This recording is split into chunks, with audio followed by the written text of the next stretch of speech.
Okay, I think this sounds good. I'm just gonna be mindful.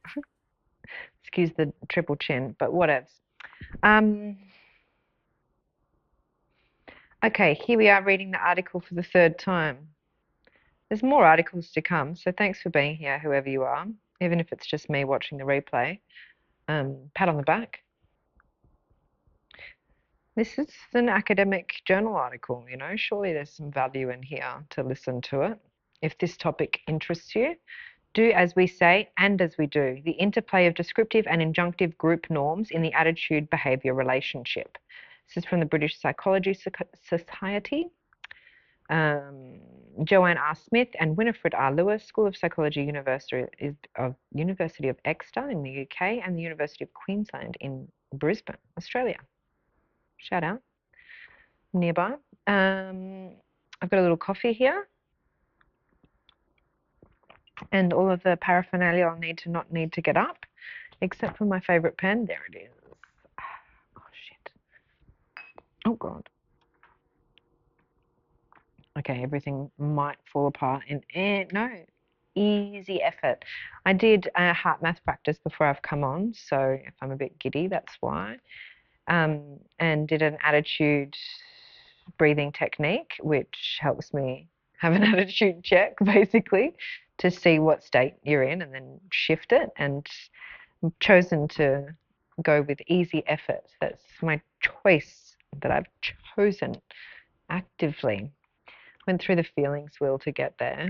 But I was really quite frustrated and disappointed in myself. And while I can't avoid those feelings in other people anymore, and I can't always avoid them in myself, especially as I'm trying to integrate and coexist with my past. However, this is something that I'm very disappointed about. So let's get on top of it with easy effort. And I'm going to be so proud. Pride is the attitude adjustment, I think.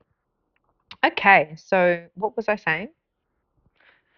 Do as we say and as we do, the interplay of descriptive and injunctive group norms in the attitude-behaviour relationship. Nice. Action. Excuse me, I'm so sorry. Okay, Joanne R. Smith, Winifred R. Lewis, University of Exeter in UK and University of Queensland. Okay, cool. We're going to read the abstract. Past research on social identity approach to attitude-behaviour relations has operationalized group. Oh my God, great. Operationalized group. It's because of the Z and not the S in that different language, and it just glitched me out. I'm coming, it's all right, we're good. Easy effort. Past research on social identity approach to attitude-behaviour relations has operationalized group norms as a mixture of both descriptive information, i.e., what most people do themselves, and injunctive information, i.e., what most people approve of. Difference. Injunctive information, what people approve of. Descriptive, what people actually do. Ooh, descriptive, creative, what they actually do. Anyway, 2 experiments, so there was study 1 and study 2, 185 and 238 participants respectively, were conducted to tease apart the relative effects of descriptive and injunctive group norms. Oh, they teased apart. In both studies, university students' attitudes towards current campus issues were obtained. The descriptive and injunctive group norms were manipulated, and participants' post-manipulation attitudes, behavioural willingness, and behaviour were assessed. Okay, before and after. Study 2 also examined the role of norm source, i.e., in-group versus out-group.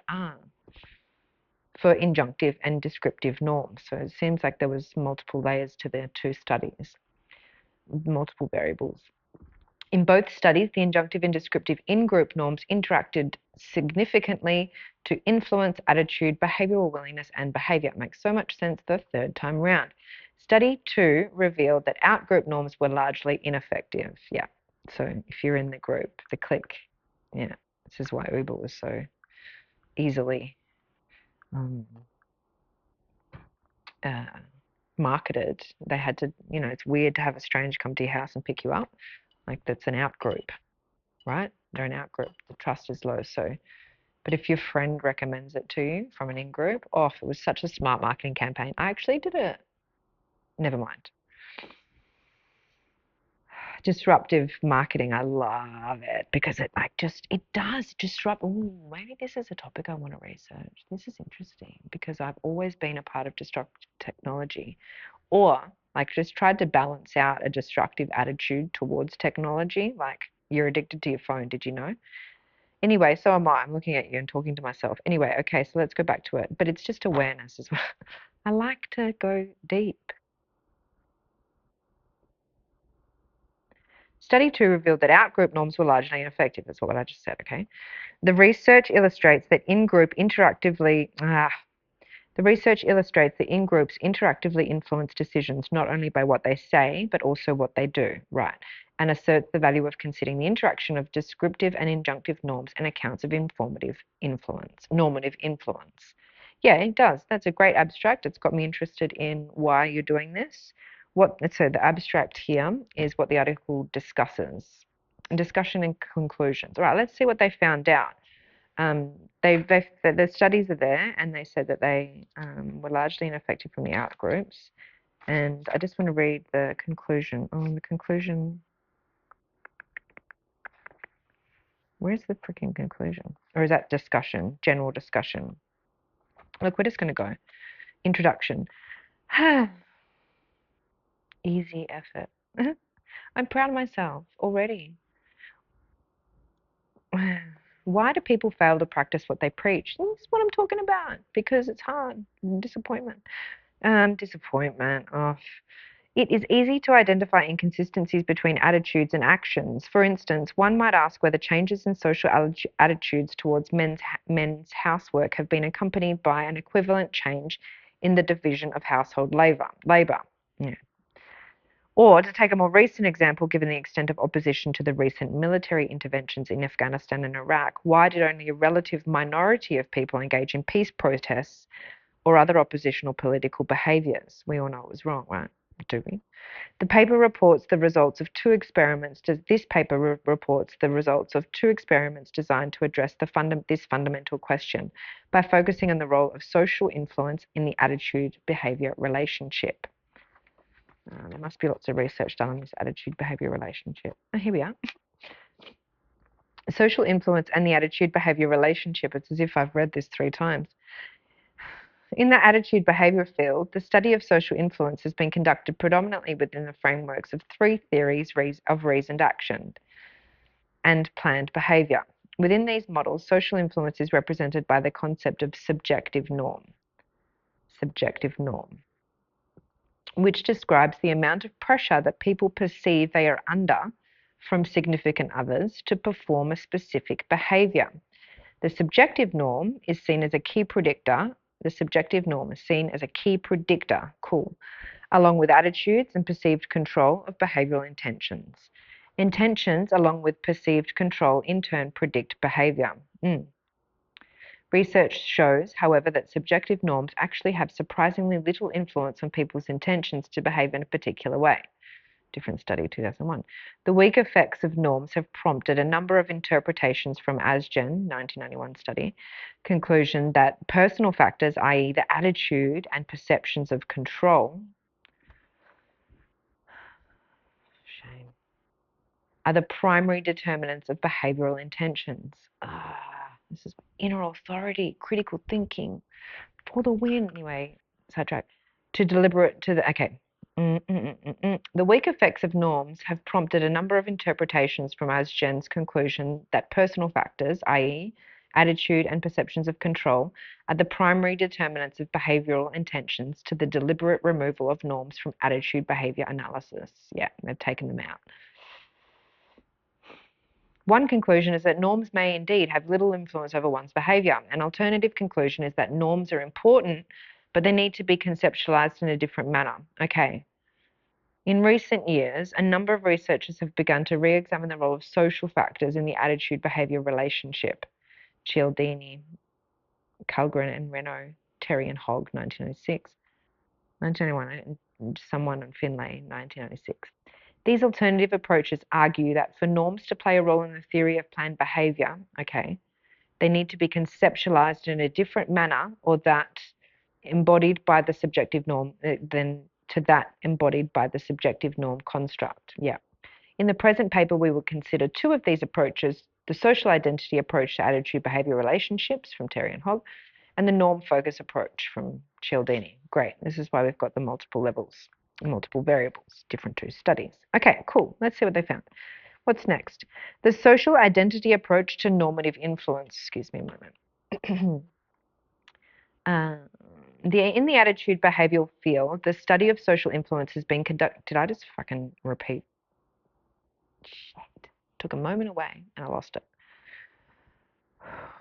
Easy effort. Enjoy yourself, you know? The thoughts that started to rush in is the file will be too big, blah, blah, blah, blah, blah, whatever. I'm so happy I'm proud of myself for wearing my glasses. The social identity approach to normative influence. The basic premise of the social identity approach is that belonging to a social group, such as a nationality or a sporting team, provides members with a definition of who one is and a description and prescription of what being a group member involves.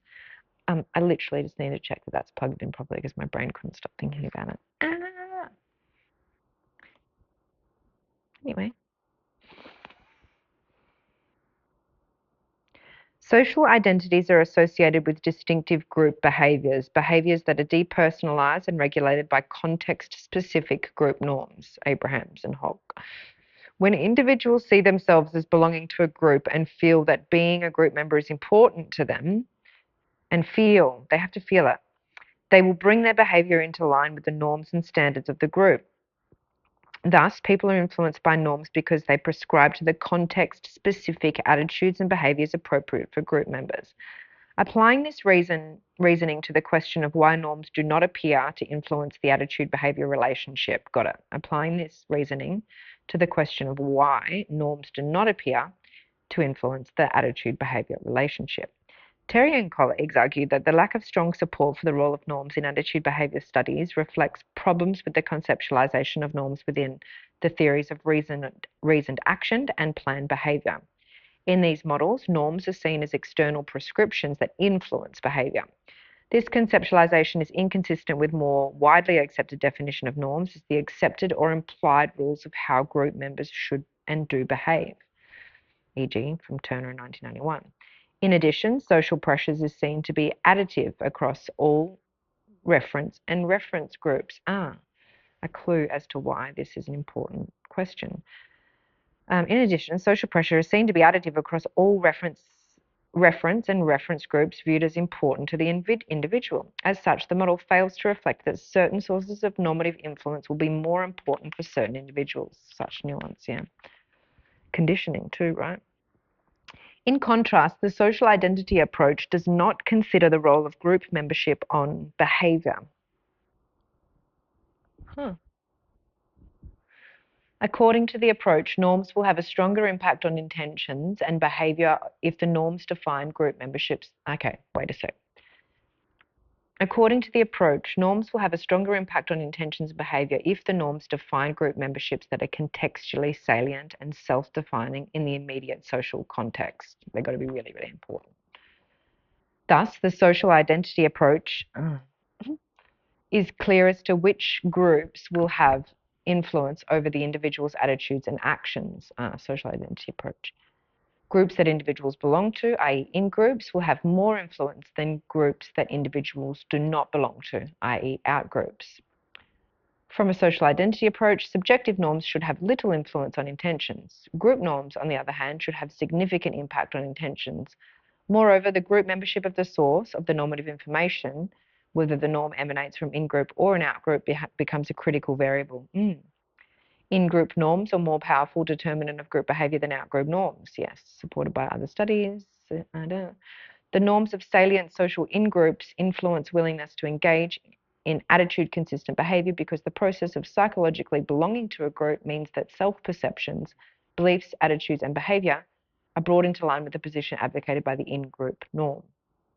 Thus, if people have positive attitudes to the behavior, the attitude-behaviour relationship will be strengthened when people perceive that the group does not support the behavior. Previous research has supported the social identity approach in field and laboratory research. Cool. So many studies there. Okay, let's keep going. You with me? Nice. The norm focus approach to normative influence. Another response to the role of norms in the attitude-behaviour context has been the consideration of additional sources of social influence.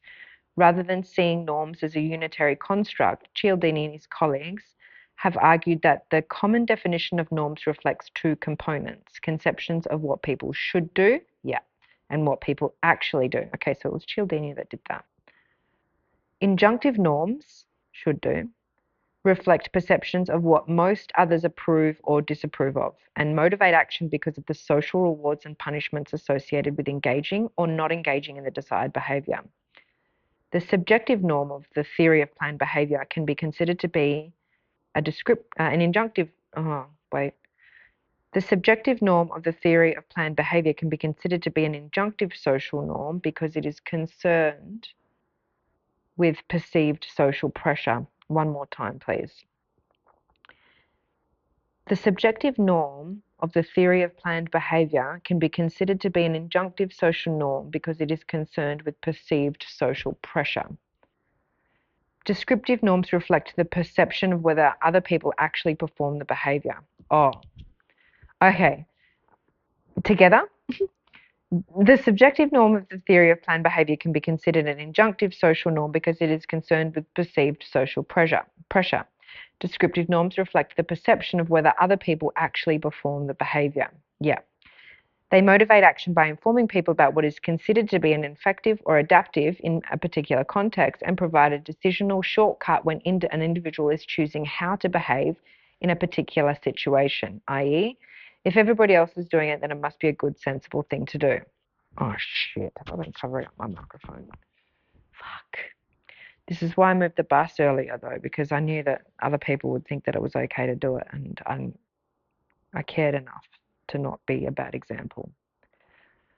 But I was disappointed that somebody had parked in my spot. There's only so many spots you can park. This is frustrating. Oh my God, don't go there. Easy effort. I just parked it somewhere else. It has been shown that the predictive utility of norms as determinants of behaviour can be improved by taking into account the distinction between descriptive and injunctive norms. In correlation research, there is evidence that descriptive and injunctive norms have independent effects on intentions and behaviour across a wide range of behaviours, including drug use, volunteering behaviour, safe sex behaviour, physical exercise, and aggressive behaviour. Depends on how they feel about it. Preconditioned. In considering the process of normative influence, Cialdini also drew attention to the role of norm salience. This is exactly what I just said. I knew this. Repetition helps. Norms are only likely to influence behaviour when focal in attention and, therefore, salient in consciousness. Indeed, Cialdini and his colleagues have demonstrated experimentally that the different types of norms exert an influence on behaviour, but only when made salient in a particular context. For example, study 1 found that participants were less likely to litter in a clean environment, i.e. anti-littering descriptive norm, than a littered environment, i.e. pro-littering descriptive norm. An effect that was heightened when the descriptive norm against littering was made salient.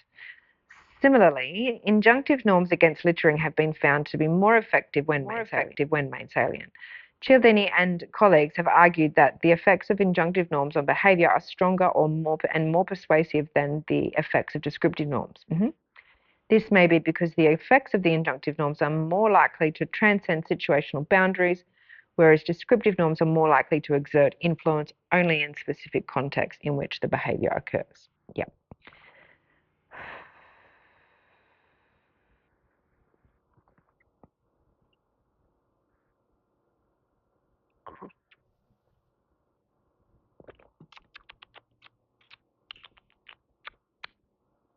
Okay, we're going to move into the two norms now.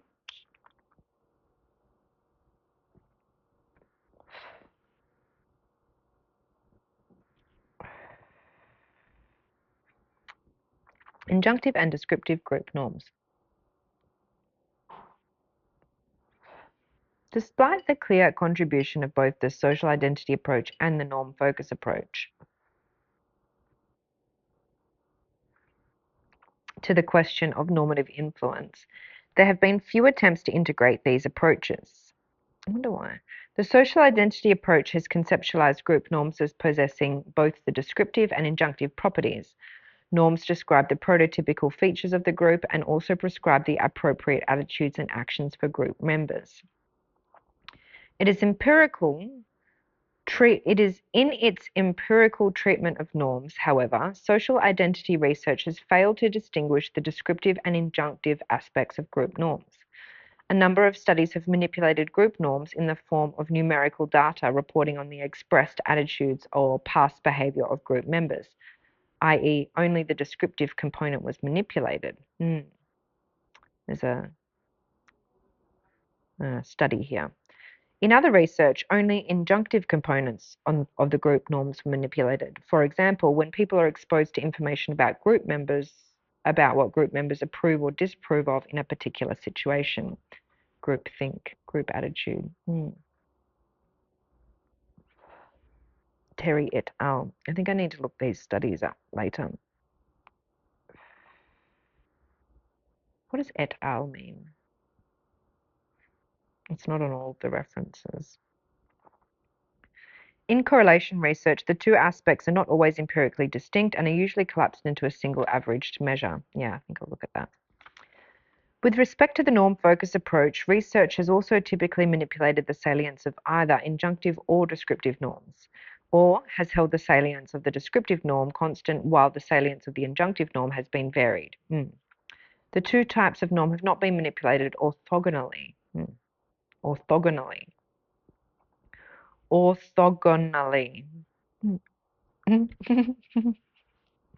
Diagon alley.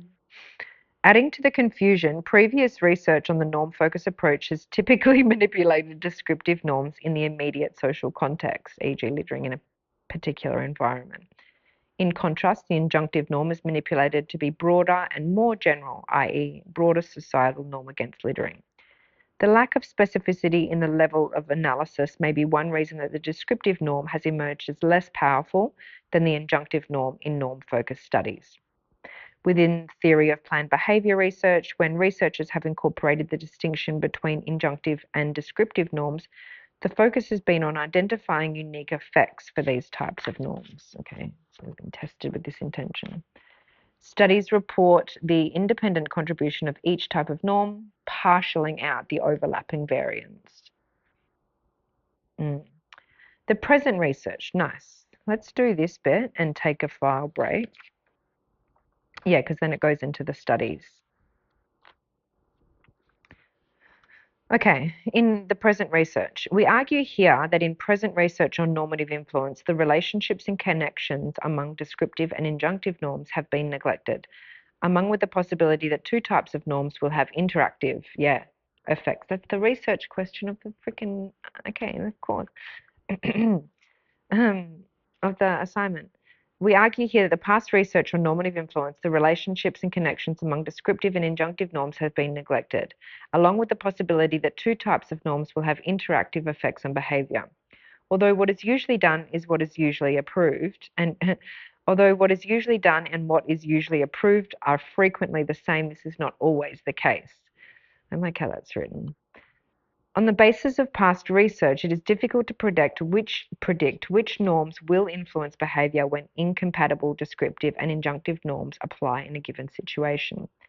To address this important research question, we conducted two experiments that tested the relative impact of descriptive and injunctive group norms on attitudes, intentions, and behaviour. Nice. Importantly, the present research, we also sought to manipulate the descriptive and injunctive norms at the same level of specificity. The descriptive norms reflected the number of people who, as a rule, does or does not engage in the target behaviour. Similarly, the injunctive norms reflected the number of people who, as a rule, approves or disapproves of engaging in the target behaviour. In this way, the injunctive and descriptive norms were equivalent, allowing us to test the relative importance of the two types of norms and their interactive influence in a realistic setting. First, the present research tests the hypotheses advanced by Cialdini that an injunctive group norm that an injunctive group norm is more important than a descriptive group norm, in a contrast to the view that both norms are equally important in the prediction of attitudes and action when confound of measurement specificity is controlled. Second, the research tests the forms of the possible interactions between the injunctive and descriptive norms. For example, if both the descriptive and injunctive group norms are supportive, their combined effect may be disproportionately positive and facilitating, leading to increased engagement in the behavior. Okay, even if the individuals are predisposed to passivity. If, however, both the descriptive and injunctive norms are non-supportive, their combined effect may be disproportionately negative and inhibiting, leading to decreased engagement in the behavior, even if individuals are predisposed to action. Stubborn. Reflecting on myself. Finally, we were interested in the impact of incompatible or clashing injunctive and descriptive norms. Does inconsistency between the injunctive and descriptive group norms facilitate or inhibit engagement in the behavior? Is that the hypothesis? Does inconsistency between the injunctive and descriptive norms facilitate or inhibit engagement in behavior? That's it. Yeah, that's the question. We expected the answer to this question to depend on the nature of the issue under investigation and, more specifically, the personal importance or salience of the issue. When an issue was salient, relevant, and important to individuals, we expected that a supportive injunctive norm would continue to influence behavior, even in the presence of a non-supportive descriptive norm. When people feel that the behavior is important and appropriate, the message that others are not engaging in the behavior may be particularly motivating, spurring people into action. Indeed, recent social identity research has demonstrated that when people are invested in an issue, information that they hold a minority opinion leads to greater engagement in actions that express their opinion. Hornsey and his colleagues assessed to the extent to which people's attitudes had a strong moral basis, i.e., were grounded in issues of principle and morality.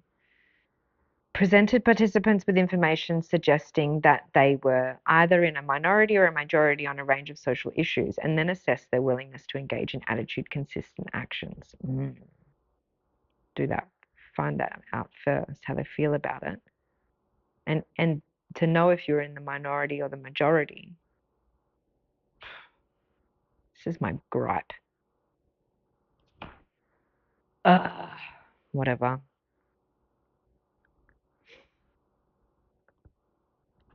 Some of us just have to lead, hey. This is why I like disruptive technology. My goodness. Never been able to comply to these norms. I mean, that's not true. I'm not contrary. Social justice is a vein that runs through me. And that's cosmic, not frickin' just limited to this planet. Got it? You might not see that as important. That's what I just heard. That's okay. I'm However, people who did not have a strong moral basis for their attitude conformed to the majority position. Oh wow, this is so healing. This argument was also consistent with Sheriff and Hovland's social judgment theory. Google that later. Which proposes that people who are highly involved in an issue are positively influenced by fewer people than those who are uninvolved in an issue. Nice. Leadership, I suppose. I want to explore more about the psychology behind leadership. In contrast, when an issue is not salient, relevant, and important to people, inconsistency is unlikely to be particularly motivating. Yeah. Information that group, I mean, you can't just cover your vegetables in butter forever and think that that's enough, right? Did that make sense? You gotta eat vegetables before dessert. You can you make it feel better, yeah. But why is really important. You can have more dessert. And you might even want apples in your dessert. I know it's a fruit, but anyway. In contrast, when you should, did I read that already?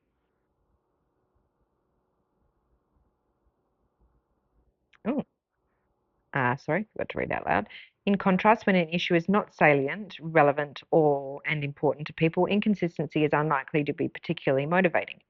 Information that the group is not consistent will undermine the impact of the normative message because it may create a meta-norm that is acceptable for group members not to translate their attitudes into action, i.e. a norm for inconsistency. Or because it raises questions about entitlement, I suppose, or groupiness of the group. In such contexts of low involvement and group heterogeneity, in which individuals may be oh my goodness. In such contexts of low involvement and group heterogeneity, in which individuals may be predisposed to passivity and little engagement in the issue, consistent support at both the descriptive and injunctive level may be needed to motivate the behaviour. Consistent support. To heal is to feel the opposite, right? This ties into so much of the spiritual work. I'm loving this journey. We're going to take a break and just rest because that's a lot of words. And when we come back, we'll have more words, and I think it'll be just the same amount of words. We're not going to count them because that sounds like a lot of effort. Don't lose your page. Lost my page.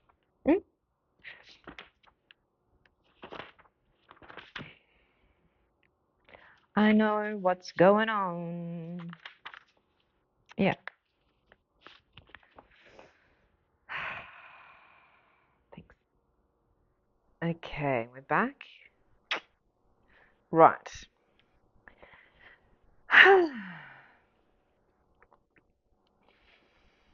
Study 1. In Study 1, we focused on the relative impact of the descriptive and injunctive in-group norms.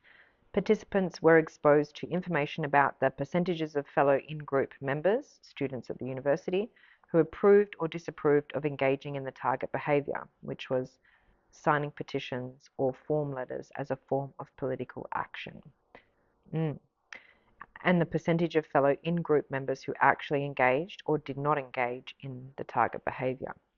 In Study 1, the focal issue was the introduction of full fee places for Australian undergraduate students. Yeah, this would have been an issue.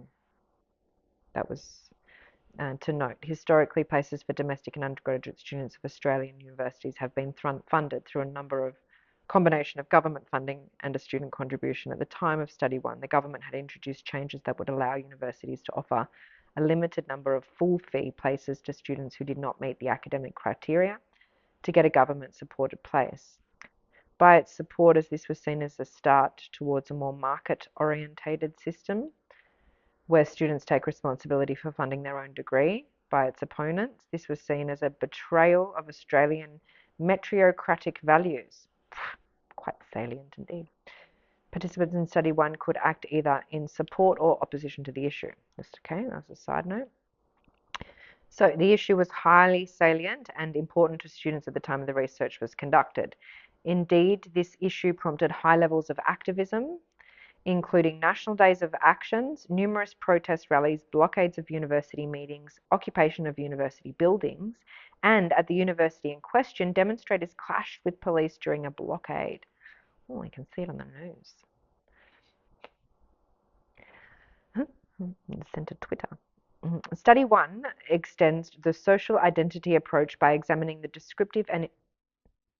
The heater has stopped, and that's really nice. I'm so sorry if that was loud in the background. Study 1 extends the social identity approach by examining the descriptive and injunctive group norms independently. In addition, by focusing on political studies and actions, Study 1 extends past research on the norm focus approach, which is focused typically on antisocial behaviours, such as littering or aggression, or risky health behaviours. Oh, okay, different study. Oh, okay. So littering, aggression, risky health behaviours. Political behaviour is a context in which incompatible descriptive and injunctive group norms may be common. Obviously, we disagree. Yeah. We agree to disagree. Allowing for a test of the relative impact of descriptive and injunctive group norms and an examination of the impact of consistent versus inconsistent group norms on attitude-related outcomes. It was predicted that exposure to supportive, descriptive, and injunctive group norms for engaging in the target behavior would be associated with greater levels of engagement than exposure to non-supportive, descriptive, and injunctive group norms. However, given the salient political context in which the research was conducted, it was further predicted that the levels of engagement in the target behavior would be higher when participants were exposed to a supportive injunctive norm, but a non-supportive descriptive norm, than when participants were exposed to a non-supportive injunctive norm, but a supportive descriptive norm. We'll listen to that later. Method, participants and design. Participants were 185 introductory psychology students enrolled at a large Australian university who participated in the study for course credit. The study employed a 2x2 descriptive norm support versus oppose by 2 injunctive norm support versus oppose, two levels. Injunctive, descriptive, support, oppose. Between subjects design. The introduction of full fee places for domestic undergraduate students served as the focal issue. Participants who supported the manipulations were false. Participants who suspected the manipulations were false and or who answered the manipulation checks incorrectly. Who couldn't be manipulated. Yeah, these people who are like, nah, I don't give a fuck if that's the majority. That's not okay. Those are my people. Participants who suspected the manipulations were false and or who answered the manipulation checks incorrectly were excluded from the sample. Too smart. The final sample included 85 female and 53 male participants. The age of the participants ranged from 17 to 44 years. The average, no, they were mean deviation 19 years young. Yeah, I mean, that would be very stressful if you're 19. They're young. Anyway, that's what they're bringing into it. Procedure. Upon enter, I don't know what they're bringing into it. I'm just saying my perspective, my experience off the cuff. Procedure. Upon entering the laboratory, participants read an information sheet describing the study and then completed 4 questionnaires. Participants were led to believe that the experimental session would involve participation in a series of short studies for different researchers within the School of Psychology. This was done to create a discontinuity between the different phases of the experiment. In order to maintain this cover story, the different experimental manipulations and questionnaire instruments were printed using a variety of fonts. Okay. The first questionnaire was introduced as this is where your brand font matters. Apparently. I knew it, but come on. The first questionnaire was introduced as a study of social attitudes and, in addition to obtaining demographic information, assessed participants' initial attitudes to a range of political issues and behaviours. Participants indicated that their attitude towards a target behaviour, signing a petition or form, that's the action, which was embedded in a list of 20 other ways of expressing political views. So it was like a non-biased checking of the result. Which was embedded in a list of 20 ways. Each of the behaviours was rated on 7-point scales, 3 above, 3 below, strongly disapprove, strongly boo. 2 items embedded in a list of 20 current political issues assessed participants' level of support for full fee places and their support for a ban on full fee places, like it was the government. Yeah. The first item was reverse scored and the 2 were averaged to create an index of hostility to full fee places. Nice. Participants then completed a distractor task, the decoy, and asked them about their emotional reactions to work experience. This task was included to bolster the perception that testing session included questionnaires from multiple experimenters. Nice. The next task presented the norm manipulations which, in line with past research from Smith and Terry, White et al., were introduced as a comprehension and coding exercise. Oh, cool. First, participants studied a series of bar graphs, ostensibly the results of 3 recent studies on student opinion. So this is to see if they agreed with the group, is it? These graphs depicted students' support for 3 behaviours, including the target issue of signing a petition form letter. 2 aspects of support were conveyed as between subject variables: the proportion of students who approved of the behaviour, injunctive norm manipulation high, 73% approved, or low, 29% approval, and the proportion who performed the behaviour themselves, descriptive norm manipulation high, 73%, or low, 29%. 2 non-target issues were also included. These graphs indicated relatively equal levels of support and performance for these issues. Participants were asked to examine the graphs and answer a series of comprehension questions as a manipulation check.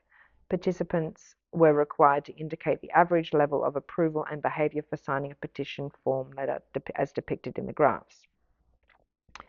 To strengthen the norm manipulations further, participants summarised a series of opinion statements about the target issue of signing a petition, ostensibly from students who had participated in similar research in previous semesters. The statements indicated that the majority of students either approved or disapproved of signing petitions and either had performed or had not performed this type of political action in the past. After reading the statements, participants integrated and summarised the opinions presented. Participants then completed the final questionnaire, which assessed attitude-related responses. Participants were assigned ostensibly at random to complete a questionnaire focusing more deeply on one of 3 behaviours. In fact, all participants completed a questionnaire about signing a petition.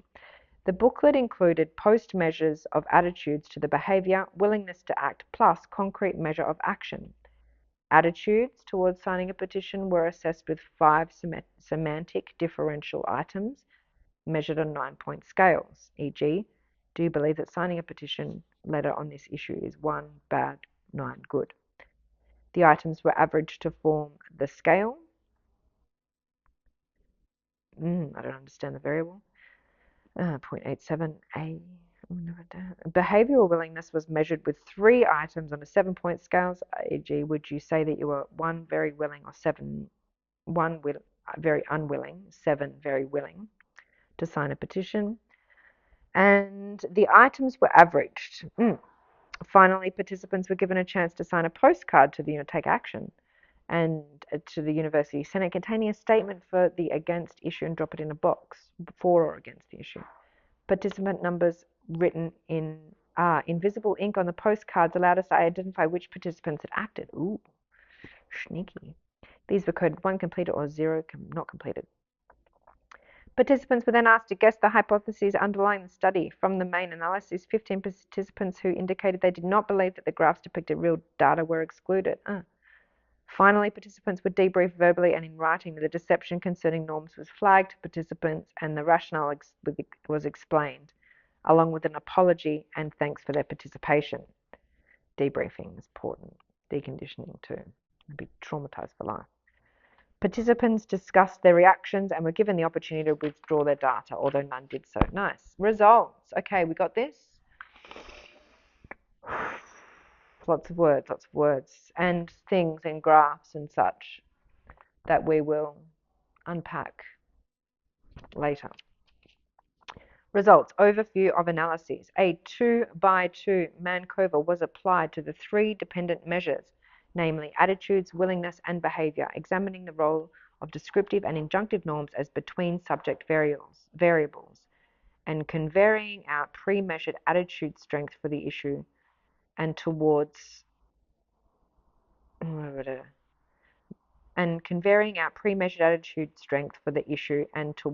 signing petitions.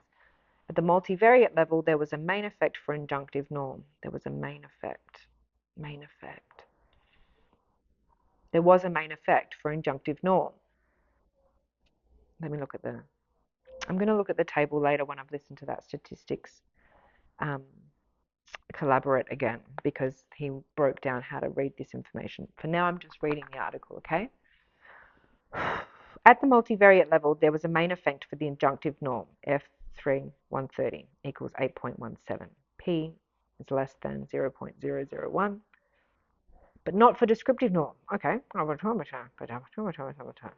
Supportive injunctive norms were associated with more positive post-test attitudes about signing petitions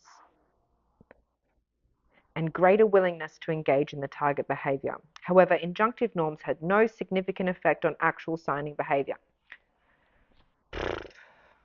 There you have it. The multivariate effect for injunctive norm was, however, qualified by a significant two-way interaction on a multivariate level. The simple univariate effects of injunctive norms were examined at each level of descriptive norms, see Table 1. The pattern across the three measures is that injunctive norms exerted a stronger role when the descriptive norm was non-supportive, fellow students didn't act, than it was when it was supportive, fellow students did act. Right, we're going to put the table up through this now. When the destructive norm, right, we're putting the table up. Let's just take a look at the table for a second.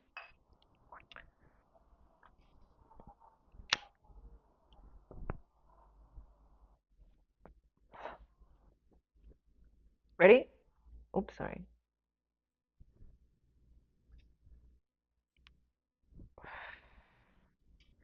Table 1, means and standard deviations for study 1. Right, we're just in study 1, good grief.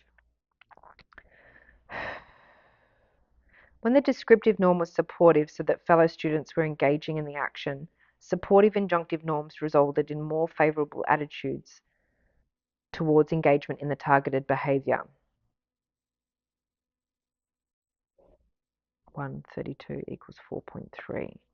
Participants 0.40. N2 squared P 0.32. Still no idea. And more willingness to engage in the target behaviour. However, there was no significant differences between the injunctive norm conditions on actual behaviour. In contrast, when the descriptive norm was non-supportive, so that fellow students were not engaging in the action, larger effects were observed in each case. The participants' attitudes to the targeted behaviour were more positive when the injunctive norm was supportive as opposed to non-supportive, yeah? And they were more willing to engage in the target behaviour, yeah. In addition, the participants were more likely to actually engage in the target behaviour if the injunctive norm was supportive than non-supportive. Discussion, let's talk about that. In the present study, the independent manipulation of both descriptive and injunctive norms represents an advance on both the social identity research and the norm focus approach. Great work. The social identity approach has tended to focus on either descriptive or injunctive norms, or has failed to differentiate between these types of norms. In contrast, the norm focus approach has typically neither manipulated descriptive and injunctive norms at the same level of specificity, nor activated and made both types of norms salient simultaneously. The present research represents the first demonstration, to our knowledge, of interacting descriptive and injunctive norms considered at the same level of specificity. In study 1, a supportive injunctive group norm was associated with more positive post-test attitudes towards the target behaviour and greater willingness to engage in the target behaviour. Descriptive norms, however, did not exert an independent influence on the outcome measures. It appears that injunctive group norms may be more powerful than descriptive group norms, an argument consistent with the research theorising in the norm focus approach. However, in the present research, the confounding effects of measurement specificity were controlled for the first time. It's true. Of greater theoretical importance, the present study revealed interacting effects of descriptive and injunctive norms. Okay. In line with expectations, the participants exposed to non-supportive injunctive and descriptive norms displayed the lowest level of attitude-consistent responding. Moreover, exposure to supportive injunctive and a supportive descriptive group norm was associated with high levels of attitude-consistent responding. However, a relatively high level of attitude-consistent responding was observed for participants who were exposed to a supportive injunctive norm, but a non-supportive descriptive norm, injunctive norm. Yeah. It appears that when people believed that the group approved of the behaviour but did not actually engage in the behaviour, when the group did not practice what they preached, they were more likely to engage in attitude-consistent behaviours themselves. That's good. That's good. It's only important when it's brought to their attention, though. It must have been salient, though. Our explanation of this effect is that participants were responding to the apathy of their fellow group members in the political context. Interesting. If one is a member of a group that approves of a particular course of action on a salient and important group relevant issue, i.e. the introduction of full fee places for Australian undergraduates, but one knows that other group members are not taking this course of action, the individual group member may feel an obligation or a stronger motivation to engage in the course of action. If nobody else is doing it, but we all think it's a good idea, then I'll have to do it. And I'll have to do it. I'll have to do it. Nobody else. It's not healthy, though, is it? Not in group think. You get resentful leadership then. An agenda-led approach, maybe. This is why the economy exists. Supply and demand, business. I mean, these are my thoughts. This is consistent with recent research within the social identity approach, demonstrating that when individuals have an investment in an issue, minority support rather than majority support for their position leads to greater engagement in issue-related behaviours, such as signing petitions or speaking out on the issue. Good. Shame, but good. Shame, but good. Fuck. Disappointment. I am getting through it. We're on study 2. You ready? Ease and effort. I was just trying to shift my attitude while I dropped into the frequency of disappointment. I wonder if that's what makes me mumble. Study 2.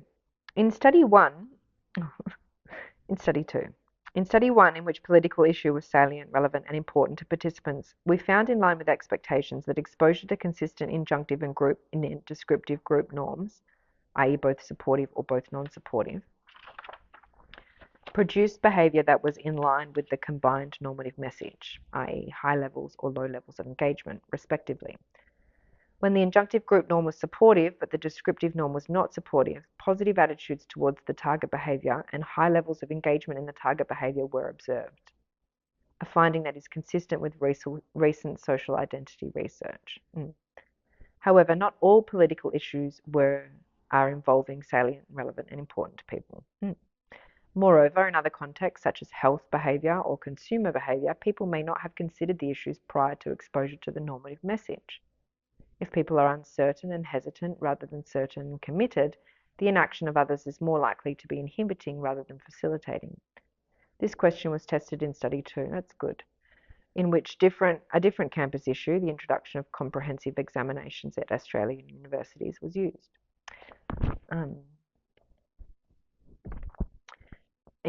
At the time of, sometimes people don't know.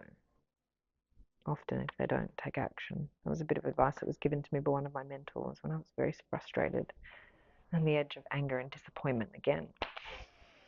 Yes, there's a theme.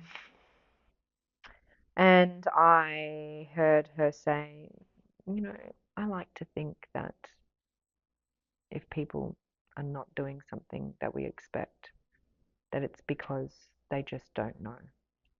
And I found that very freeing, especially because I respected her as a leader and she was extremely like a perfectionist, and the way she touched work was, you could tell she had done it. Different to me, but she would have been one of those people that, I'll have to do it. I'll have to find somebody to do it. That's what she would do. She's great at that. What am I doing? Smoking a joint, apparently. Okay, so when the injunctive Okay, so we're now in study 2. This question was tested in study 2, in which a different campus issue, the introduction of comprehensive examinations at Australian universities, was used. used. At the time Study 2 was conducted, there was no real proposal to introduce comprehensive examination, so the issue could not be particularly salient or involving for the participants. Second, and of greater importance, the role of the source of the norms, whether the norms emanated from an in-group, groups that the individual belongs to, or an out-group, i.e. groups that an individual does not belong to, was examined in Study 2. So this is another layer of variables. In order to determine whether individuals respond differently to injunctive and descriptive norms as a function of whether the norms are in-group versus out-group. One limitation of the norm focus approach is that norms are divorced from the social groups from which they originate. There is little or no acknowledgement that certain norms are more powerful than others due to their association with valued reference groups. In contrast, the social identity approach states that in-groups have more influence than out-groups.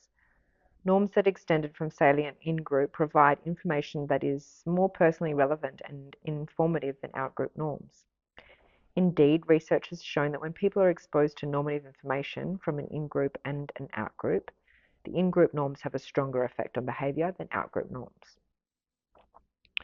Thus, if it is found that in-group norms but not out-group norms influence behaviour, this will provide further evidence in line with the social identity approach for the need to consider the role of specific, valued and relevant group memberships and social identities in the attitude-behaviour relationship. Furthermore, such an effect would demonstrate the need to consider the group-level aspects of descriptive and injunctive norms, an avenue that has not been considered to date within the norm focus approach. Okay, we expected that injunctive and descriptive norms would interact to influence attitudes, behavioural willingness, and action only when the group norms emanated from the in-group. When the norms originated from an out-group, no effects on attitudes, behavioural willingness, and actions were expected. When the norms originated from an in-group, in contrast, it was expected that exposure to supportive and descriptive injunctive group norms for engaging in the target behaviour would be associated with greater levels of engagement than exposure to non-supportive descriptive and injunctive group norms. However, given that the political context used in Study 2 was not salient and involving, it was expected that low levels of engagement in attitude-related outcomes would be observed when the descriptive and injunctive group norms were not consistent, i.e. when one norm was supportive and the other was not supportive. So the actual action is not high, they expected. Method, participants and design. Participants were 238 psychology students who either participated in the study for course credit or for a small monetary payment. It's a higher investment, maybe because it wasn't salient. Anyway, the study employed a 2 descriptive norm support versus oppose, by 2 injunctive norm support versus oppose, by 2 norm source in group versus outsource between subjects design. The introduction of comprehensive examinations at Australian universities served as the focal issue. Participants who suspected the manipulations were false and who answered the manipulation checks incorrectly were excluded from the sample. And that left us with final sample included 138 female and 61 male participants. The age of the participants ranged from 17 to 48 years. Mean deviation was 19 years. Same. Procedure. The procedures in Study 2 were similar to those used in Study 1. Survey, was it? Yeah. The question. Okay, read it. Participants were led to believe that the experimental session would involve a completion of a number of separate studies. This was done to create a discontinuity between the different phases of the experiment. Upon entering the laboratory, participants read an information sheet describing the study and then completed 4 questionnaires. The first questionnaire was introduced as a study of social attitudes and, in addition to obtaining demographic information, assessed participants' attitude to a range of political issues and behaviours. As in Study 1, a single item pre-measure of support for signing a petition or form was obtained. Strongly approve, strongly disagree. The item was embedded in a larger task in which participants rated their approval for 20 political actions. A measure of attitude strength was obtained by taking the absolute value of participants' score. A single item measure of attitude on the issue was also obtained using a 9-point scale. -4 minus oppose, +4 support, on which participants indicated their support for comprehensive exams. Okay. Participants then completed a distractor task. Could do with one of those, to be fair. Next, participants were exposed to the norm manipulations. This manipulation was identical to that used in Study 1. However, at the time, the norm source manipulation, i.e. in-group versus out-group, was also presented. Half of the participants were told that the graphs depicted data collected at the participants' own university about the views and actions of their peers. The other participants were told that the graphs depicted a data collected at another university, out-group. I said that, of comparable size and status in a different state. Out. As in Study 1, participants were also exposed to a series of opinion statements, ostensibly from either in-group or out-group. Do you agree, I suppose? About students' attitudes and actions relating to signing a petition form letter. Participants were asked to read the material, respond to a series of comprehensive questions in relation to the graphs, and integrate and summarize the opinions presented. There's a note here, number 3. Since this manipulation check suggested that 31 participants did not understand or remember the graphs, they were excluded. 5 did not understand AVA manipulation, 12 did not understand the injunctive norm manipulation, and 14 did not understand the descriptive norm manipulation. Inspection of the retention rates across the conditions in which norms were consistent and the conditions in which the norms were inconsistent revealed that the proportion of participants retained was similar, 90 and 84% respectively. In addition, there was no substantial differences in the results when all participants were included in the analysis. Got it. That was a long way to get nowhere. The dependent variables were the same as in Study 1. Attitude scale, A equals 0.86, and willingness scale, A equals 0.87. That was the averaged out from the score. They were recorded on the basis of the participants' pre-measured attitude to signing petitions, forms, letters, to assess post-measured attitudes and actions that supported initial attitudes. Recording behavioural responses and the way we reuse in the present study allows participants' original attitude position to be reflected in the outcome measures. This recording method has been used for post-experimental research in the attitude-behavioural context where polarized attitudes are observed. Okay, this is just data integrity. I love it, but I don't understand it. Congruency coding was used in Study 2 as an opposed. I wonder if I'm going to end up being statistics. This is crazy. Surely not. Congruency coding was used in Study 2 as opposed to the direct coding used in Study 1.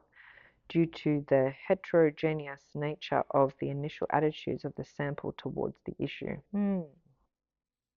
i.e. comprehensive examinations. If the analysis in Study 1 is done using the congruency coding pattern of results is identical to the direct coding results, except the effects are weaker, suggesting the sample is relatively homogeneous and its support for the target action. Okay, so just balanced out.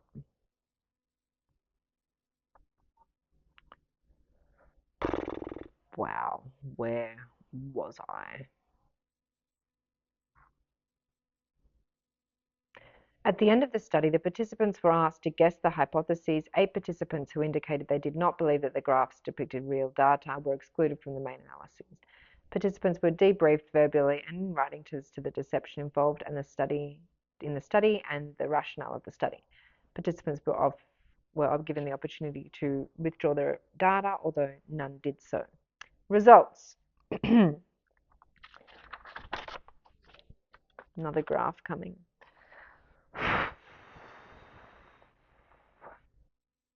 Overview of analyses. Prior to analysis, the norm manipulations were recorded on the basis of participants' pre-measured attitude into measures of the injunctive and descriptive norm support, i.e. the group norm was supportive of participants' initial attitudes towards the behaviour, and non-support, i.e. the group norm was non-supportive of participants' initial attitudes.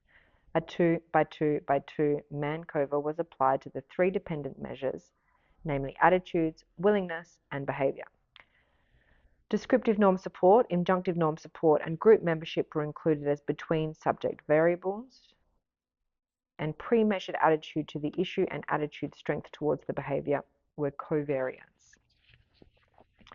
At the multivariate level, there was a main effect for the injunctive norm. F3 185 equals 4.07. P equals 0.0 0.008, n squared p equals 0.62, but not for descriptive norms. 3, 185, 1.2, f equals 1.2, p 0.31, n squared p 0.19. There was a main effect. I see. There was a main effect at there was a main effect. Where participants were exposed to a supportive injunctive norms, their attitudes towards the target behavior became more extreme. F equals 10.993. Participants 0.001. 0.55. However, the injunctive norm had no significant effect on willingness to engage in the target behavior or actual behavior. I think that's what those three variables are. I've just realized. Fucking hell. Effect, F, P.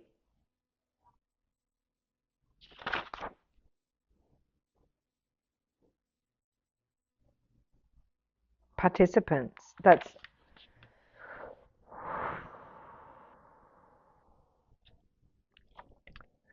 However, injunctive norm had no significant effect on willingness to engage in the target behavior or actual behavior.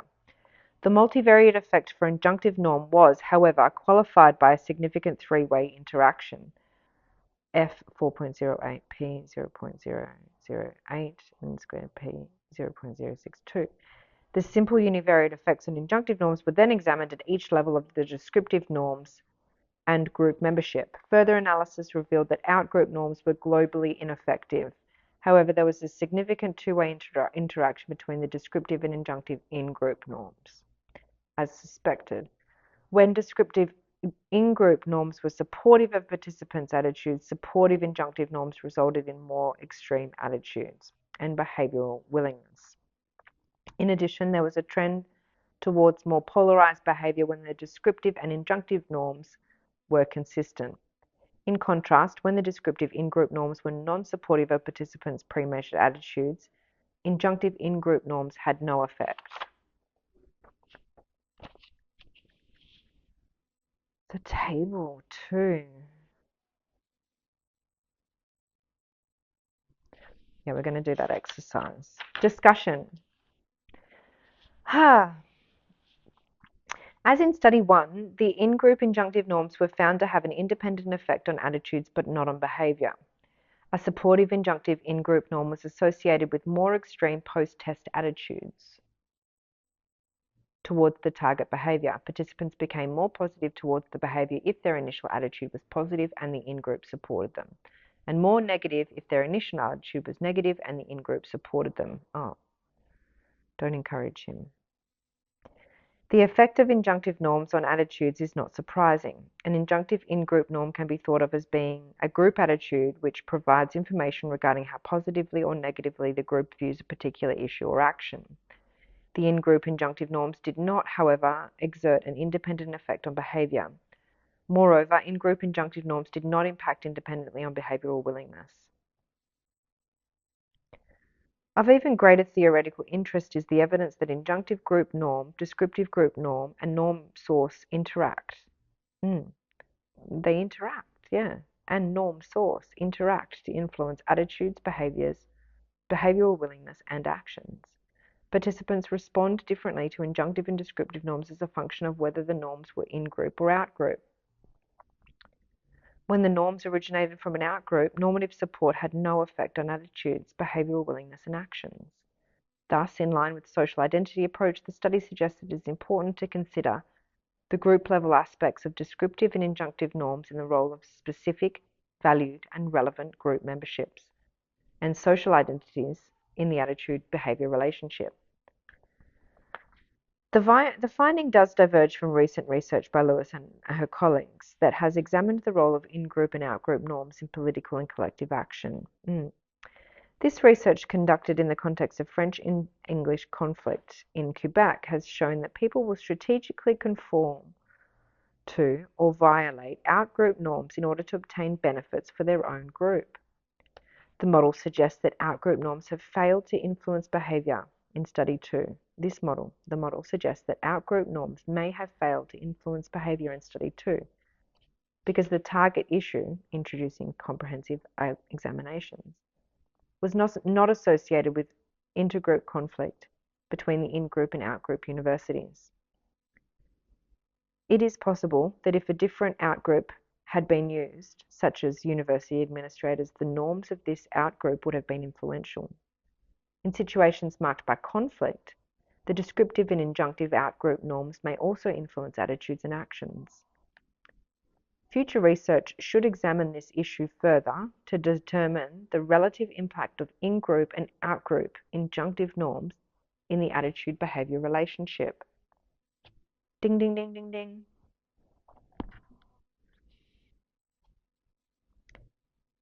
When the norms were derived from an in-group, descriptive and injunctive norm interacted to influence attitudes, behavioural willingness, and behaviour. As predicted in Study 2, the impact of injunctive norms was greater when the descriptive norm was supportive. This difference from Study 1, in which injunctive norms increased action even when the descriptive norm was non-supportive, is likely to reflect the different political context of the two studies, because it came from our group. The salient. In Study 1, participants may have been predisposed to act because the issue was topical and highly salient, relevant, and not support at both injunctive and descriptive level was required to depress engagement. In Study 2, however, participants may have been predisposed to passivity due to the fictitious issue, and both the injunctive and descriptive support for signing the petition was required to stimulate the action. This may be because in a low involvement context, inconsistencies in the norms of undermining engagement in group normative behaviour. These accounts are, however, speculative given the exploratory nature of the research and are an important avenue for further research. Ding ding. General discussion. This is the conclusion I was looking for. Wow. Let's pause. It's going to be huge. Here we are. General discussion. The conclusion. The present research demonstrates that the descriptive and injunctive aspects of group norms can be disentangled. Although the distinction between these aspects of group norms have been acknowledged in the social identity approach to attitude-behaviour relations, this point has not been followed up in the empirical work to date. In relation to the norm focus approach, the present research highlights the need to consider the group level of analysis with respect to the relative roles of descriptive and injunctive norms. Indeed, one important contribution of our research was that we were able to manipulate descriptive and injunctive group norms at the same level of specificity, thereby providing a good test of relative power of descriptive and injunctive group norms. In addition, the present research examined the relative ability of descriptive and injunctive norms to predict political action. This is a departure from previous research on descriptive norms, which has tended to focus on antisocial behaviours, like littering or risky health behaviours. We found that injunctive norms exerted a unique influence on political acts. It's interesting. It's like one's harming the environment, one's harming yourself. Like if you didn't, antisocial behaviours like littering or risky health behaviours. That's the only places that they've been tested. I find that interesting. The salience of those issues is not enough. You know, Joe Dispenza says it's so. People like to make change from a place of pain rather than when things are good. Why don't we take care of my tummy's rumbling and I need to eat, but I'm ignoring it, see?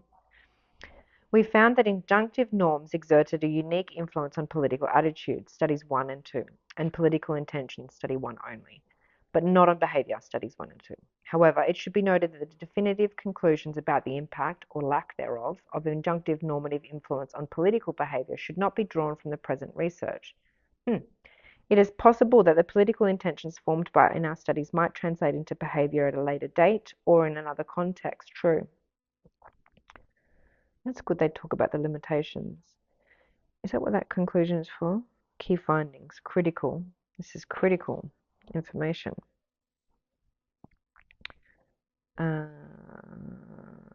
It is possible that It is also possible that the lack of impact on behaviour might reflect the nature of the behaviour used in our research. Signing a petition or form letter might be seen as a less public form of political action, hence there is less scope for the self-presentation aspect of the injunctive norm to influence behaviour. Indeed, the effect of injunctive group norms may be stronger with public behaviours, a hypothesis that could be tested in future research. Ding, ding, ding, ding.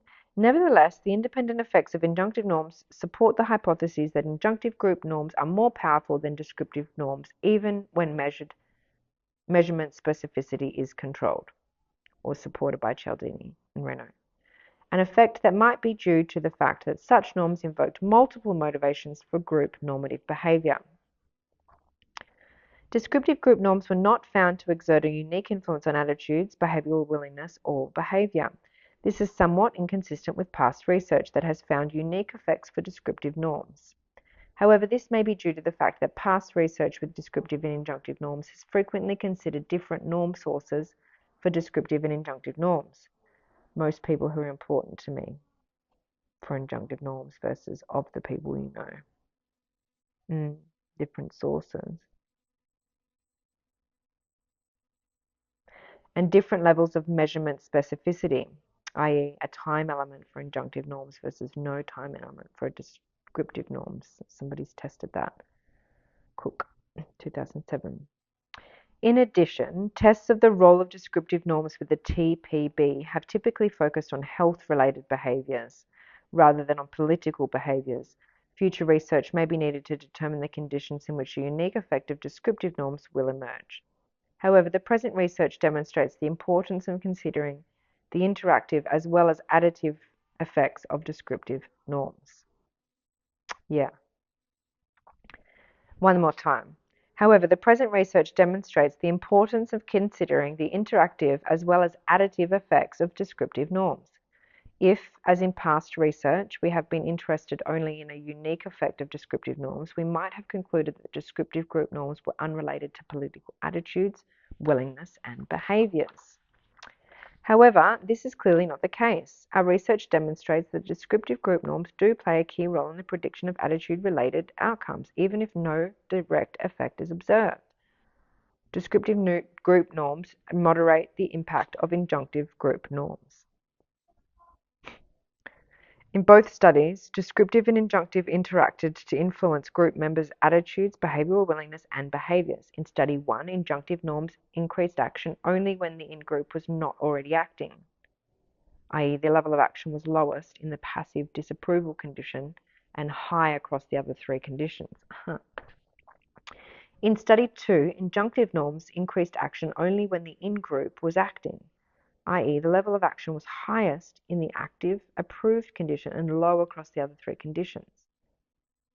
It was argued that this difference related to the different attitude issues used in the two studies and the different levels of personal involvement or importance associated with these issues. The issue used in Study 1, the introduction of full fee places, was a live attitude issue. More specifically, the issue was current and salient at the time, was relevant to the students, and was important to the students. In contrast, the issue in Study 2, the introduction of comprehensive examinations, could be thought of as a dead issue. There was not a serious proposal to introduce the examinations at the time, so the issue was less salient, important, and relevant to the students. It is possible that the reaction to an intra-group inconsistency that we found in Study 1 occurs only when the issue is highly important to group members, and it is more important for them to take action in the face of apathy of their fellow group members. In contrast, when people have less knowledge or investment in an issue, it is possible that their attitudes and actions are more determined by the consistency of support for their attitude position. Thus, in line with other research on attitude processes, the present research highlights the importance of considering issue involvement or importance in social influence.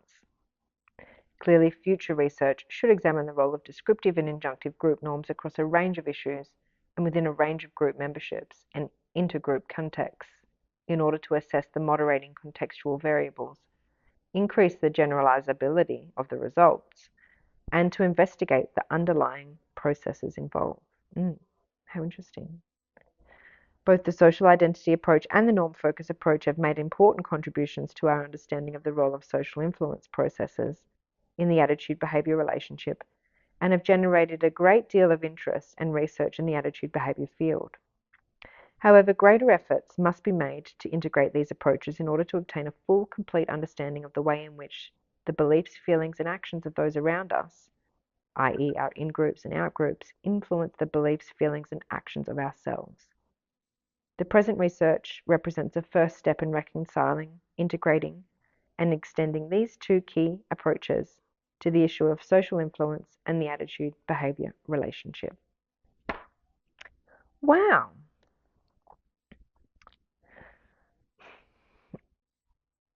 I find that fascinating. I want to know what prompted them to do this. I mean, I'm sure it was in the beginning, but they must have had a motivation.